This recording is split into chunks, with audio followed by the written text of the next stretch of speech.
साथियों जय हिंद।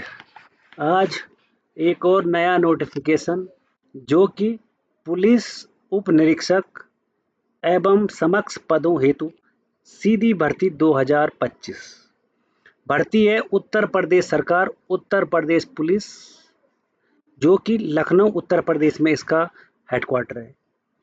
विज्ञप्ति का जो टाइम है वो है 12 अगस्त 2025। एक्स सर्विसमैन के लिए वैकेंसी है, एज में भी छूट है, तो आपको सब कुछ बताया जाएगा। पहला है उप निरीक्षक नागरिक पुलिस यानी सब इंस्पेक्टर जो होते हैं नागरिक पुलिस में, और प्लाटून कमांडर पीएससी में, और एक होता है विशेष सुरक्षा बल जो कि केवल पुरुषों के लिए भर्ती है। यहाँ पर जो वेतन है 9,300 से 34,800 और ये 4200 ग्रेड पे वाली भर्ती है। वैकेंसी इसमें टोटल 4,242 और नेक्स्ट है 135। उत्तर प्रदेश में अगर आप देखते हैं तो 5% का यहाँ पे रिजर्वेशन मिलता है भूतपूर्व सैनिक को।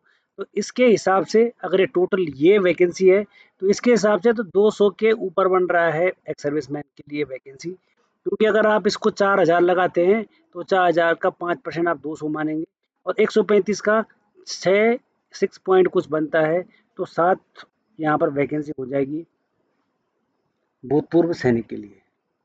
ठीक है, और नेक्स्ट है यहाँ पर ये जो भर्तियाँ ये हैं भूतपूर्व सैनिक के लिए इतनी हो जाएंगी, तो 210 के या 20 के अप्रोक्स में यहाँ पर भर्तियाँ हो जाएंगी। ये 60 यहाँ पे है, आप 60 का भी 5% लगा सकते हैं। ठीक है, तो उस हिसाब से आपको मिलने वाली हैं भर्तियाँ। नेक्स्ट है ये केवल महिलाओं के लिए है, तो इसके ऊपर बात नहीं करेंगे। आते हैं सीधा ऑनलाइन की डेट। ऑनलाइन की डेट है 12 अगस्त से लेके और 11 सितंबर तक इसकी अंतिम डेट है। अभ्यर्थियों को आवेदन करने से पूर्व ओटीआर यानी वन टाइम रजिस्ट्रेशन, जब आप फॉर्म भरोगे तो उससे पहले आपको ओटीआर करवाना जरूरी है, और ओटीआर भी ऑनलाइन हो जाएगा, इसके लिए कोई भी समस्या नहीं होगी, लेकिन आपने फॉर्म को जरूर भरना है। नेक्स्ट है यहाँ पर शुल्क के लिए कोई बात नहीं की गई है कि एक सर्विसमैन का कितना शुल्क होगा। अपने अपनी कैटेगरी के हिसाब से आपको 500 रुपये और 400 रुपये आप फीस भरेंगे। उसके बाद आते हैं सीधा कि यहाँ पर शैक्षिक अर्हता ये लिखी हुई है कि स्नातक होना चाहिए। यहाँ पर कहीं पर भी ये मेंशन नहीं है कि आपको जो सेना का ग्रेजुएशन सर्टिफिकेट है वो चलेगा, लेकिन यहाँ पे लिखा हुआ है सरकार द्वारा मान्यता प्राप्त उसके समकक्ष कोई भी अर्हता हो। तो हो सकता है, क्या पता हमारा रिकॉर्ड का यहाँ पर चल जाए, ऐसा उम्मीद है मेरे को। बाकी जब आप फॉर्म भरेंगे तो आपको पता लग जाएगा। नेक्स्ट है एज रिलैक्सेशन पूरा है यहाँ पे एक्स सर्विसमैन के लिए 3 साल का टोटल सर्विस प्लस 3 साल। ठीक है, और यहाँ पर जब आप सर्विस को जितनी सर्विस करके आए हो उसको आप माइनस करेंगे, उसके बाद प्लस 3 साल करेंगे, तो एज यहाँ पे हो जाएगी। एज के लिए कोई दिक्कत वाली बात नहीं है। ठीक है भाई, और यहाँ पर शारीरिक दक्षता देखते हैं कि क्या शारीरिक दक्षता है।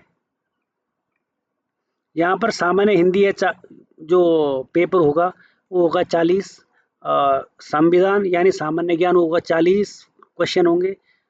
यहाँ पर मैथ्स 40 और रीजनिंग के भी 40 क्वेश्चन होने वाले हैं।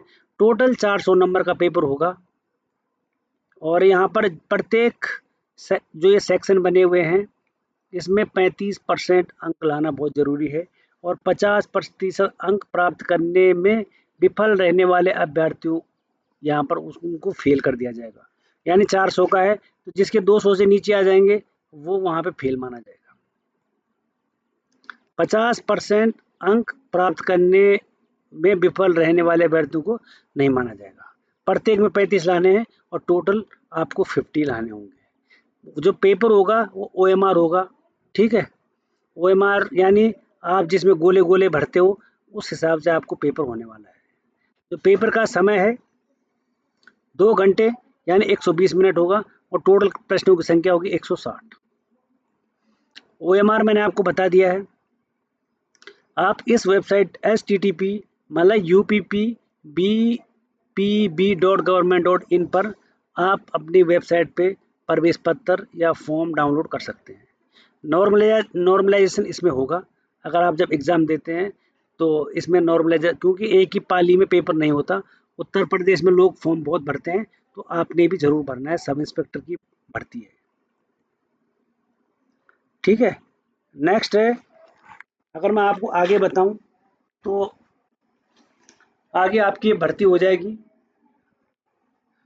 लिखित परीक्षा आपने जरूर देनी है। अगर जब आप परीक्षा या पेपर देंगे तभी आपका यहाँ पर हो पाएगा उतार। उसके बाद आगे है, किसी भी उत्तर अगर सही नहीं पाया जाएगा तो उसमें क्वेश्चन पे आप लगा सकते हैं कि भाई ये क्वेश्चन गलत है या सही है। देखते हैं नेक्स्ट क्या है। शारीरिक मानक, यानी आपका जो बॉडी का जो मानक होगा वो क्या होगा। ऊंचाई 168 मीटर होनी चाहिए और बाकी न्यूनतम 5 सेंटीमीटर सीना फुला अनिवार्य है। 77 मीटर फुलाने पर और कम से कम 82 सेंटीमीटर फुलाने पर होना चाहिए। बिना फुलाए 77 और बिना फुलाए 88। शारीरिक दक्षता क्या है, इसमें होगी पुरुषों की रनिंग 4.8 किलोमीटर रनिंग होगी और दौड़ 28 मिनट में पूरी करनी होगी। तो वैसे ज़्यादा हार्ड नहीं है। एक सर्विस मैन के लिए जब बीपीटी दौड़ते हैं तो तब तो 5 मिनट में 25 सेकंड, तो 25 मिनट, तो इसमें कोई दिक्कत नहीं होगी आप लोगों को। कैटेगरी हो तो वो बात अलग है, नहीं तो ऐसी कोई दिक्कत नहीं होगी। यहाँ पर है लंबवत एवं क्षैतिज आरक्षण केवल उत्तर प्रदेश के मूल निवासी अभ्यर्थी को ही अनुमन्य होगा, यानी आरक्षण श्रेणी व आयु सीमा में छूट। यहाँ पर लिखा हुआ है अनुसूचित जाति जनजाति, और यहाँ पर लिखा है स्वतंत्रता संग्राम सेनानी, आश्रितों एवं भूतपूर्व सैनिकों के लिए आरक्षण सरकार द्वारा यहाँ पर किया जाएगा। जो आपको आरक्षण मिलता है उत्तर प्रदेश में वो आपको दिया जाएगा। यहाँ पर जो ईडब्ल्यूएस है उनको 10% का आरक्षण है, लेकिन भूतपूर्व सैनिक को तो यहाँ पे 5% ही आरक्षण है, वो भी आपको नीचे दिखाऊंगा। यहाँ पर लिखा है वर्टिकल आरक्षण, यानी लंबवत आरक्षण है। मैं सीधे एक सर्विसमैन पे जाऊंगा, ये देखो ये परसेंटेज है और यहाँ पर लिखा हुआ है भूतपूर्व सैनिक। इसमें लिखा हुआ है प्रतिशत 5 आरक्षण। उत्तर प्रदेश भूतपूर्व सैनिकों का आरक्षण है। 3 वर्ष की आयु में छूट, यानी सेना की जॉब को माइनस करने के बाद, और यहाँ पर चाहिए यूनिट डिस्चार्ज प्रमाण पत्र, यहाँ पे चाहिए बस। इसके अलावा लिखा है भूतपूर्व सैनिकों की आयु सेना में की गई सेवा अवधि को उनकी वास्तविक आयु से घटाने पर निर्धारित आयु सीमा से 3 वर्ष से अधिक नहीं होनी चाहिए। तो आपकी एज घटाने के बाद +3 और करना है, आपकी एज पूरी हो जाएगी। इस टाइम आपकी एज चल रही होगी 40, तो अगर आप 17 करके आए होंगे तो आप 23, और 23 के बाद 3 साल और तो 26, तो आप यहाँ पर 26 यहाँ पर आप एलिजिबल हो जाओगे। तो ऐसी कोई दिक्कत नहीं होगी कि आप एलिजिबल नहीं होगे। बाकी यहाँ पर भूतपूर्व सैनिकों के लिए है कि भूतपूर्व सैनिक का तात्पर्य ऐसे व्यक्ति से है जो थल सेना, वायुसेना और नौसेना में जॉब करके आया हो, ठीक है। बाकी उसमें जो ऐसी सेवा में अधिष्ठा कमी किए जाने के फलस्वरूप अपनी स्वयं की प्रार्थना के बिना निर्मुक्त किया गया हो। आरक्षण का लाभ प्राप्त करने का प्रयोजन भूतपूर्व सैनिक माने जाने के लिए संघ के तीनों सशस्त्र सेनाओं के लिए आवश्यक है। उसने आवेदन पत्र भरने के संगत समय भूतपूर्व सैनिक का दर्जा पहले हासिल कर लिया हो। वो चाहिए कि जिसने पहले दर्जा हासिल कर लिया हो। और अभ्यर्थी के आवेदन की अंतिम तिथि है 11/9/2025 को। उस दिन तक आप भूतपूर्व सैनिक होना बहुत अनिवार्य है। उसके बाद आप बाकी कैसे फॉर्म भरना है वो आपको जब आप फॉर्म भरोगे आपको पता लग जाएगा। बाकी इसमें कुछ नहीं है, इसमें 2-3 चीज़ें थी कि कब फॉर्म भरना है और कब क्या करना है।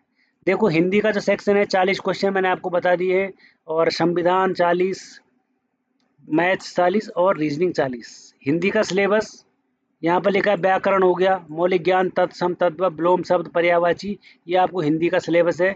ये संविधान का सिलेबस है। उसके बाद नीचे आपको मैथ्स का मिल जाएगा नंबर सिस्टम, और यहाँ पर है नीचे रीजनिंग का। इसके अलावा कुछ नहीं है। तो आप लग जाइए, क्योंकि मैंने इसको शॉर्ट शॉर्ट में इसलिए बताया कि इसमें कुछ ज़्यादा खास नहीं है। तो इसलिए आप जुट जाइए पढ़ाई पे, और बाकी इसमें नहीं है कुछ। तो ये तो था आज का ये नोटिफिकेशन। फिर मिलेंगे एक और नई अपडेट के साथ, एक और नई वीडियो के साथ। तब तक के लिए स्वस्थ रहिए, मस्त रहिए, और हैप्पी इंडिपेंडेंस डे एडवांस में कल के लिए। मज़े करिए और फॉर्म को ज़रूर भरिएगा। तब तक के लिए थैंक यू।